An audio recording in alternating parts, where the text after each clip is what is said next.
Good morning, everyone. Today is Monday, August the 10th. Welcome to 7 Investing Live. This is our live stream event we host on Mondays, Wednesdays, and Fridays at 10 a.m. Eastern Time, normally with the microphone functioning and not muted. We put a highlight and spotlight on several of the market's most intriguing opportunities. In fact, that's what 7 Investing has done since we were founded back in March of 2020. We find innovative stock market opportunities, we deliver them directly to your inbox, and we're helping to empower individual investors. So I encourage you to check out 7investing.com. In fact, if you go to 7investing.com/subscribe, you get your first 7 days completely at no upfront cost, completely free and with no strings attached. So check it out. Check out our newest August recommendation while you're at it. Heather, we like to talk about fun stocks that go up. We like to talk about companies who are doing well and growing their business and beating Wall Street expectations and reporting great earnings. But unfortunately, that's not what we're going to be talking about here this morning. We're going to be doing quite the opposite. Pardon me as I go into glass half empty mode, and we talk about the most recent report from the trade desk. The trade desk is TTD for anyone who wants to follow along. You're most likely familiar with this company. It was a long-time stock market darling. It actually outperformed the market for several years, but it's been struggling. It's been struggling a lot in 2025, and it's been struggling a lot in 2026. And I think with our second quarter results that we just got from the business this last week, now's a good time to perhaps step back and say, okay, objectively, what's going on with the trade desk? Why are we underperforming those expectations that they laid out there for Wall Street? And is this still a good opportunity for investors? Those are some tough questions. Let's start at the top, though. Let's look at the stock chart for the trade desk itself. We mentioned that this was kind of a market darling for a long time. It's been one of the best performing stocks for individual investors out there. This is a digital advertising innovator. They're running a demand-side platform that is helping large agencies. You can keep it up there if you'd like to, Heather. I like to look at that stock chart. It's helping advertising agencies place the right ad at the right time for the right person on the right medium. So that could be on websites, that could be in podcasts, that could be on connected television stations. And if you look at pretty much all years up until late 2024, this was a stock that went hyperbolic there for a little while, right? From $13 a share kind of in 2017 up to 10x that, over $130 a share in late 2024. If you can get a 10x return in a 7-year period of time, you're doing quite well for yourself in the stock market.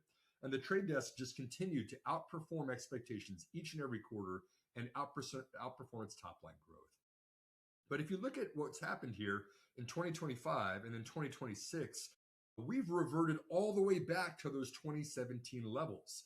Basically, I've given up all of the gains, and the stock price has dropped 90% in value between late 2024 and now in mid 2026. That is accompanying even growth in top line revenue and pretty reliable earnings and cash flow growth as well. It's still a profitable business. So what is going on with the trade test today? Why has this stock that was one of the favorites in the market for almost a decade now struggling so badly? Why did it give up 9/10 of its value in the last year and a half? The clues to that answer lie in its second quarter results. So we just got second quarter 2026 financial results from the trade desk. We can pull those up if we'd like to take a look at them and talk about them, but they're pretty terrible all across the board. This was a business that has slowed in its revenue growth. It has decelerated in its earnings growth, and its profit margins have also declined as well. This is an independent digital platform that, again, is helping ad agencies to place the right ads in front of the right people. And it's almost entirely a transaction-based model, right? When its ad agency customers are doing well and placing lots of ads, the trade desk takes a 20% take rate, blended average, of those ads that are placed, right? So if you're placing a video ad on a connected TV channel, the trade desk is going to take a cut of that. If you're seeing an ad that's placed over an internet site or within a podcast, they take a cut of that. But when advertising slows down, the trade desk makes less money. And because it's all independent, it's dependent on those ad agencies to make more ads, to increase their digital ad budgets, to get more people advertising. Again, this is a very consumer-facing platform. So when consumers are in a tough time, you can see the numbers slow down. Up at the top there, though, look at the revenue growth. We went from 19% year-over-year revenue growth in the second quarter of 2025 to just 3% growth in the second quarter of 2026. And of course, when you have slower advertising growth at the top line, that impacts the margins too, right? Look at the net income margin going from 13% to 9%, adjusted EBITDA margin from 39% to 34%. There's a lot of fixed costs in the development of this business. This is a platform that scales incredibly well when things are going well, but also suffers when things are not going well. And so Jeff Green, the founder and CEO of Trade Desk, comes out and says, hey, this is macro related. We're selling to consumer discretionary spend, travel agencies, gyms, consumer products, the things that are right there in front of consumers when you're watching TV on connected TV from your couch in your living room. And so when this slows down, maybe that's due to inflation, maybe that's due to tariffs, maybe that's due to just consumer discretionary spend being lower when energy prices and gas prices are higher. He says, hey, this is something that we're well aware of, but we do not think is permanent. But here's the problem, though. I understand that this is a tough macro. I understand that consumer discretionary spend is lower.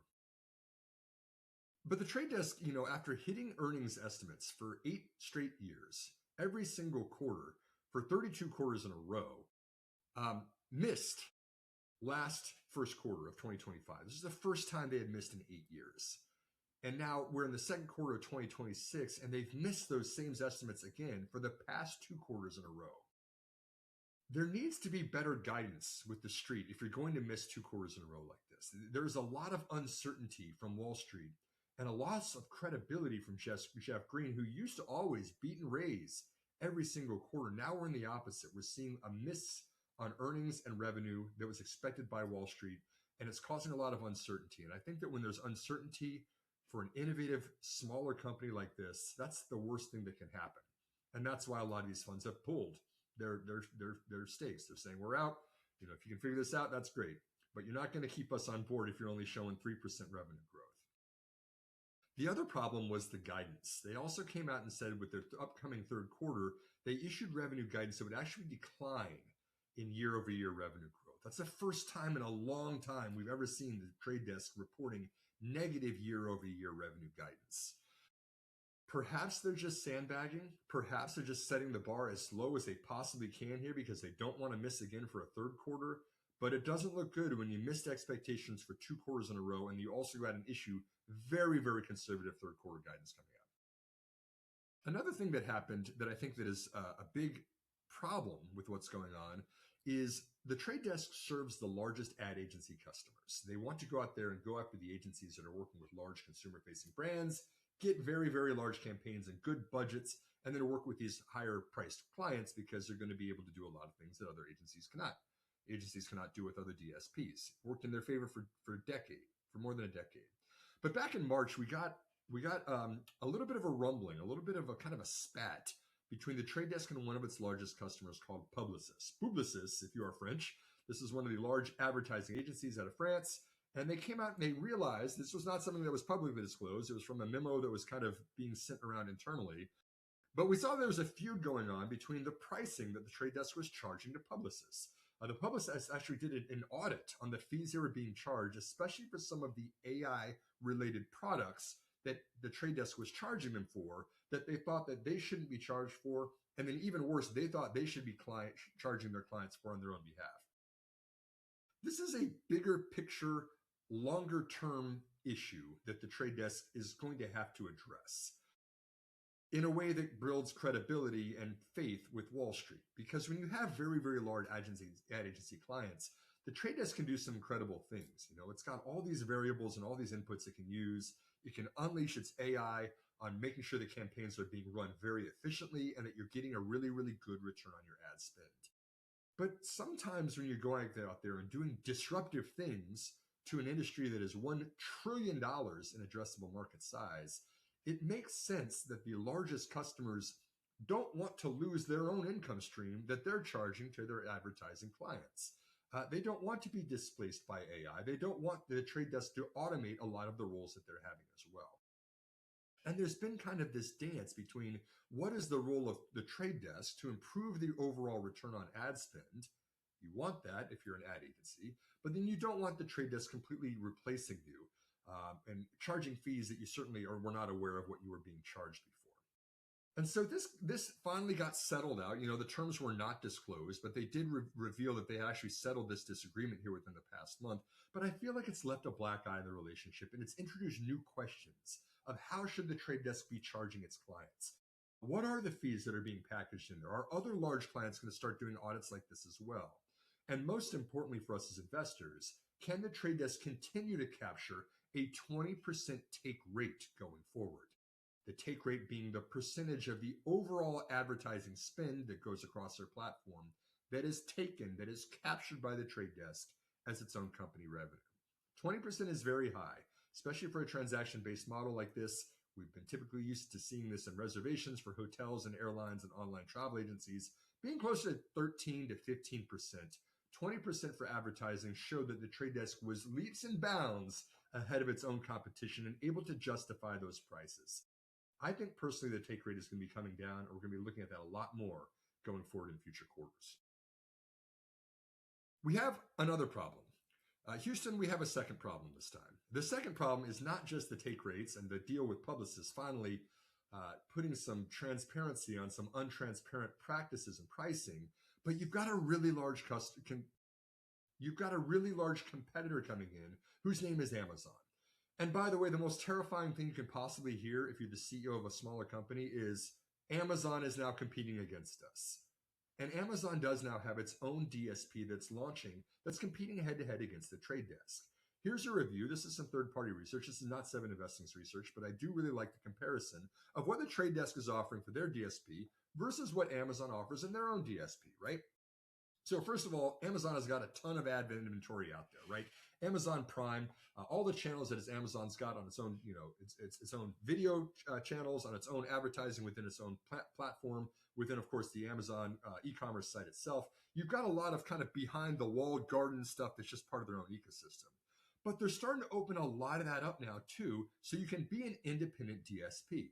Basically saying, hey, if you want the walled gardens, you want us to control the experience, it's a little bit less transparent on how we're using it, but it's going to be on our own inventory. You've got that option. Versus Amazon is now saying, and by the way, we're going to do a lot of the same things that the trade desk is doing too. We're going to have our own DSP. We're going to put it out there, and guess what? We're only going to charge 10 or 11% of a take rate, as opposed to the 20% plus you've been paying with the trade desk. So there's a huge problem, right? If you have an independent DSP that was operating without any competition, trade desk was able to capture very, very high prices, very, very high take rates. Now all of a sudden you've got Amazon doing a very similar, if not identical, function with its own independent DSP. Independent in this case, meaning not within its own walled gardens, but opening up a lot of that inventory for it to be bid across the open internet. This is an issue for the trade desk that they didn't address substantially early on, and now they have to come back and they say, Jeff Green is going out there to his customers saying, hey, do you want to work with an independent agency? Do you not want Amazon to have all of your data, your shopper data, your first party data? Are you worried about them competing against you? We've told that story for several years and it's resonated with customers. Brand safety, another big one too. How is this being placed within the platforms?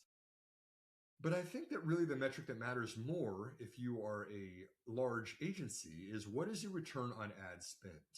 And are you okay with Amazon being a walled garden, being that they're right there next to people who are clicking on the buy button on the Amazon website, where they know exactly what kinds of shows people are wanting to watch on their video stations? This is something that's been a platform that Amazon has monetized incredibly efficiently for a very long time. It makes sense that advertisers want to spend their money to appeal to consumers there. And I think the trade desk is going to have a harder sell on convincing agencies to work with them instead of Amazon going forward. Keep in mind, we're at 95% client retention for the trade desk still. Still very, very good metric. It's been over 95% for most of the past decade. But I think that's not a given going forward anymore. I think that the rumblings with Publicis and now Amazon being a new competitor, there's just been a shakeup of the technology and the innovation in this industry, which we know moves very, very quickly. And it's going to be harder for the trade desk to capture the same margins going forward. So that's what's happened. Let's talk about what's going to happen going forward. Jeff Green has been very busy in hiring a new team of C-level executives to enact a new strategy for the trade desk. In fact, just last month, within a 3-day period in the middle of July, they hired 3 commercial-facing executives that are right there in the C-suite that are directly reporting to him. Right, they hired a new chief commercial officer. They hired a new vice president of client strategy and a new chief business development officer. A lot of these executives are coming from Google or from tech companies. They know how to work efficiencies. They know how to run large platforms. They know how to go after really, really large customers and give them self-service capabilities. Right there, you can see kind of all the new appointments that they've had. Jeff Green has been welcoming a lot of people into the Oval Office and the running of the ranks for the trade desk management team. These are client-facing roles, right? These are going to be expected to quantify the benefits that the trade desk offers to the largest clients. In a lot of ways, this reminds me of what Splunk did a decade ago.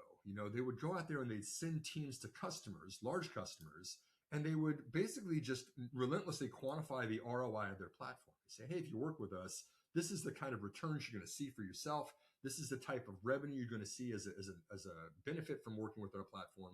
And then eventually small customers would take a bite at first. They would grow that and expand to larger teams going forward. And then all of a sudden you've got an entire enterprise that's working with Splunk because it makes sense for both groups.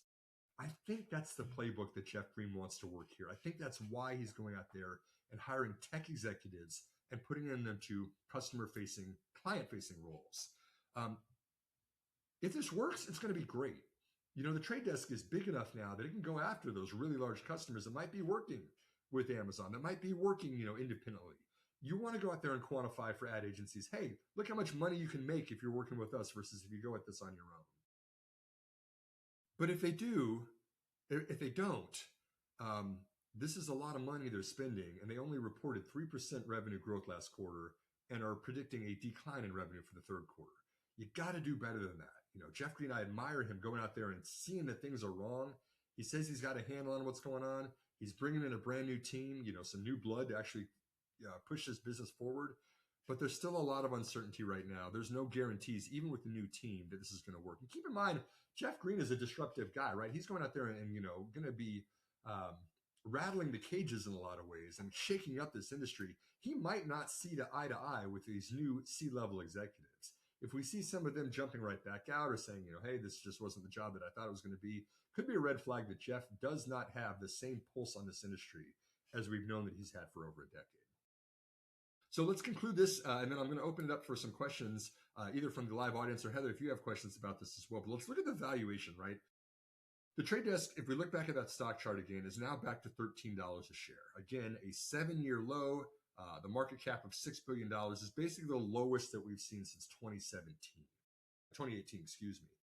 This is, it feels like it's a buying opportunity, right? When you see a company that's got the kind of firepower and the gunpowder that it's had, that has the ability of going 10x in a short period of time, you want to immediately jump in and say, okay, now's the time to start buying, right? This is a strong buy. Let's go in with a trade desk. And I really like this company because I liked Jeff Green, especially in 2025 when I saw this stock selling off. I was convinced he was going to turn things around. I believed him that the macro was difficult, that the trade desk had their finger on the pulse of what was going on out there. And unfortunately, it's just continued to get worse in the last 6 months or so. I did not anticipate them missing quarterly revenues and earnings for 2 straight quarters. I did not anticipate them seeing a decline in year-over-year revenue predicted for the third quarter coming up here. We need to see the growth resume. I'm hopeful. The best case scenario is that these are short-term speed bumps that the trade desk has to renegotiate some terms with its largest customers. They put Publicis in the rearview mirror. Hopefully the tariffs and the consumer discretionary spending is going to improve in coming quarters. And I would love to see the trade desk get back to 13, 15%, even 18% revenue growth. That's how when a couple of weeks ago, actually I guess it was more like 2 months ago now, when we came out and they said, hey, I can make a case for the trade desk being worth $40 by the year 2027, 2028. That would be fantastic. That would be a triple from today's prices if they did that. But if we're stuck here in low single-digit growth or even negative year-over-year growth, the stock is priced appropriately at $13 a share. $6 billion market cap, unfortunately, is reflective of Wall Street saying, hey, you got to prove it to us first. If you're going to be stuck in kind of this stagnant growth rate or even declining growth rate, and you're not significantly pushing the top line and the take rates are at risk all of a sudden, I think that the stock actually feels pretty appropriately priced right now. We have to see this return to growth. I would love to be optimistic and say I think it's going to happen. But, when uncertainty and risk is high, it makes sense. It is justified for stock to sell off like this. So Heather, I'll open up on that. I think that the long and the short of this with the trade desk is this was a great company to own for a decade there. It just did so well. It executed so well. It didn't have any competition. It did exactly what it said it was going to do. You saw all the financials and the fundamentals just kind of going up and to the right. And now, we've kind of thrown a wrench into the plan there. We've got a lot more uncertainty going forward. And it's going to be up to this new leadership team to show that this company is credible and then get it done here in the second half of 2026. Yeah, I left this chart up for a second because one of the things about this industry is that there's always this volatility because, as you were saying, like ad revenue and ad placement is very dependent on the economy. And that's something I haven't really thought about much before now about things, companies like Amazon who are doing this, but also have other more stabilizing. There's a lot of money here, but yes, it can be very fluctuating. So that one's interesting. It is really just, this was such a stock market darling, and to see it at $13 a share is just pretty wild. It's so crazy. It feels like it was so long ago that we were all so concerned about the third party cookie. Do you remember these conversations? It feels like ancient history now, but it was even just a year or two ago that everyone said, the deprecation of the cookie, we're getting out. This is something that we have privacy concerns. We don't want Facebook following us around the internet anymore. Google was phasing it out. They were going to use a new identifier, and it's just perfect. The trade desk was like, hey, we're using our universal identifier. It's open source. It's encrypted. Security is there. The data privacy issues aren't there. Don't worry about Facebook and Google stealing all of your data, as a consumer. And then even for the agencies too, it's like, don't worry about Amazon copying what you're doing with their own knockoff product. Um, those are not the same conversations we're having this year anymore. The same things that made the trade desk so lucrative and so appealing to work with in 2024 and before are a different conversation. In fact, my own phone right now is trying to get me to talk to it because it hears me talking about what's going on out there. Um, Maybe that's not the same conversation anymore. Maybe it's now a return on ad spend that really just matters. Now, is that because it's a tougher year and ad budgets are crimped? You really want to get the best bang for your bucks. You're going to say, I'm going to work with these guys I didn't want to work with necessarily a couple of years ago. Well, times are tough. They're giving me the best return on ad spend right now. I'll work with these guys. Does that shift back to the trade desk going forward? When the ad budgets get larger, and we're going to see, from what we've seen, 95% client retention is still in place. They haven't lost their large customers yet. They had a spat with Publicis, but they hadn't lost their large customers. If they do, that could be really bad, but it could also be really good. We don't know which way this is going to go in the future. Yeah, we had a conversation just a couple months ago where the biggest concern was for a lot of customers was going to someone like Amazon who could be competitive, but we're getting to the point where it looks like where yeah, budgets are so tight that it's just not really, people are willing to give up some of their information for a good discount. I am hopeful that the new C-suite really helps out because we've seen it. Jeff Green's been pretty successful about turning this company from like a high growth kind of disruptor into a stable company that is still disrupting the space. Some CEOs have not successfully made that transition. He has, and so hopefully he'll be able to navigate these waters going forward. That's right, and these waters are getting incredibly murky, right? If you look at the waters of digital advertising and all the steps that are between a company wanting to place an advertisement that they have ready to go and somebody clicking on a website that's ready to see that advertisement, or listening to a podcast or watching, a media station, TV station like that.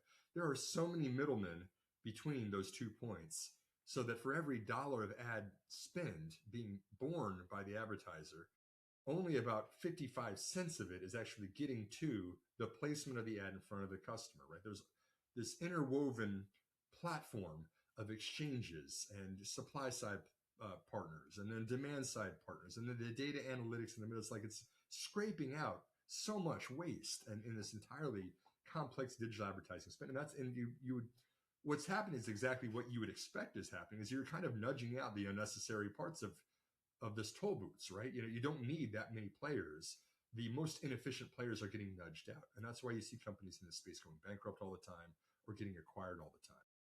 We have other companies we've talked about with 7investing within digital advertising, right? The appeal is there. These can be incredibly efficient and you can have incredible operating leverage when times are going well.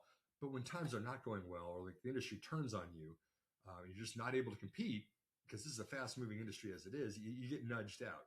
And so that the waters keep getting smaller and more shallow every year, right? There's fewer and fewer players in every one of those boxes. The trade desk has remained. I mean, they're still growing. You saw the revenues are still growing. The earnings are still growing. They're consolidating their power out there, but it continues to get harder. You're not against these small, fragmented, smaller competitors anymore. You're up against Amazon now. You want to compete against Amazon, you better bring your A game because you know they're bringing theirs. Yeah.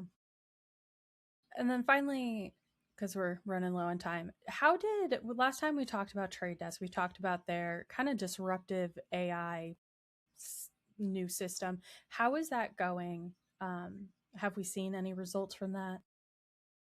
This is a contentious question, or controversial, I would say, because Jeff loves to talk about how wonderful Kokai and Koa are as AI platforms that he's embedded into it, right? Which I believe a lot of these are kind of surfing terms. You know, they're big on surfing. They're out in Venice, California, so they love to bring in these fun surfing terms for their products. Neat fun fact, trivia fact.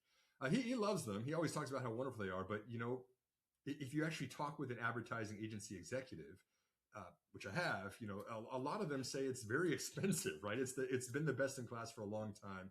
Amazon's is not as good as a trade desk still today, but are you going to pay 20% to the trade desk to be you're handling all this for you? If you don't have to, if you get something that's almost as good and you're only paying 10% take rate instead of 20%, eventually, especially those smaller agencies are going to vote with their dollars. You know, this is going to be an economic decision. This is not just a philosophical, you want to work with them. There's money at play on this.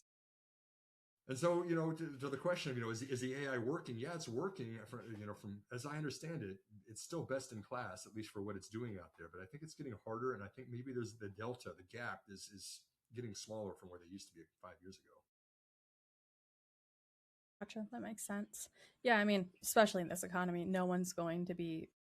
people are tightening their budgets, and Trade Desk sounds like that's going to be hurting them in the going forward as well.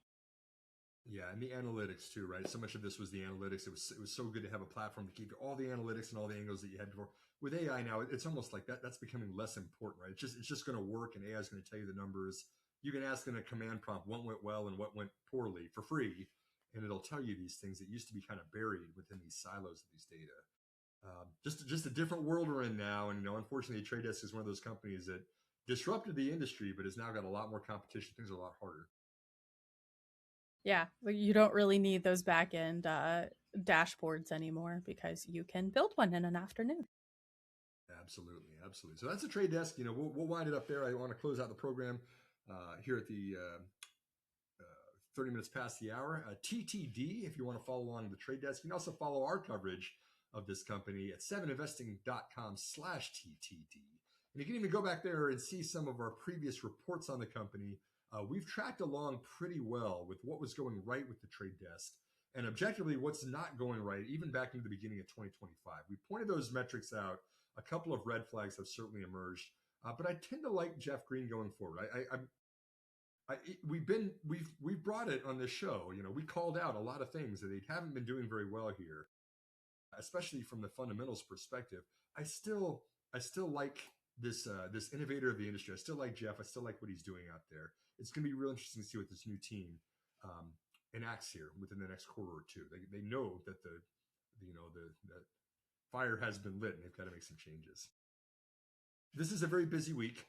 We have a lot going on. Rocket Lab reports today. We're going to be looking at that probably on the next show that we host. We're also going to have a follow-up on Duolingo and SoundHound, which we correctly predicted that short squeeze. I hope anyone watched that show from a couple of weeks ago. We played out perfectly, and we're going to do a follow-up on what happened with that and why it worked out the way that it did too.